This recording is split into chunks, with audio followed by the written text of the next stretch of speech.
আগামীতে বাংলাদেশে এমন ভূমিকম্প তৈরি হবে যদি কাদিয়ানীদেরকে কাফের ঘোষণা না দেন, বাংলাদেশে তাদেরকে বঙ্গোপসাগরে ভাসিয়ে দেওয়া হবে।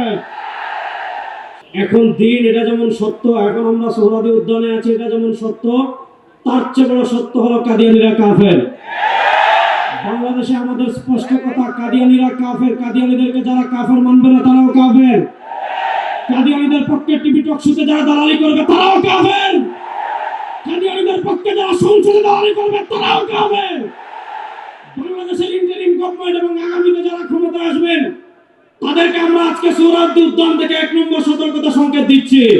সমুদ্রে যখন ঘূর্ণিঝড় আসে 1 নম্বর সতর্কতা সংকেত প্রথম দেয়।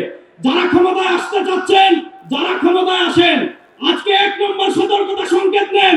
আগামীতে বাংলাদেশে এমন ভূমিকম্প তৈরি হবে যদি কাদিয়ানীদেরকে কাফের ঘোষণা না দেন, বাংলাদেশে তাদেরকে বঙ্গোপসাগরে ভাসিয়ে দেওয়া হবে।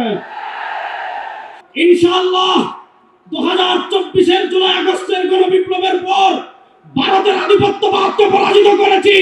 এই বাংলাদেশে ভারতের দালালি চলবে না, আমেরিকার দালালিও আর চলবে না। যদি আমেরিকার অজুহাত বলে কাদিয়ানীদেরকে রাষ্ট্রীয়ভাবে মুসলিম ঘোষণা না করা হয়, যদি কাদিয়ানীদেরকে মুসলিম ঘোষণা করার জন্য যুদ্ধ করার প্রয়োজন হয়, আমরা যুদ্ধ করার জন্য প্রস্তুত আছি ইনশাআল্লাহ।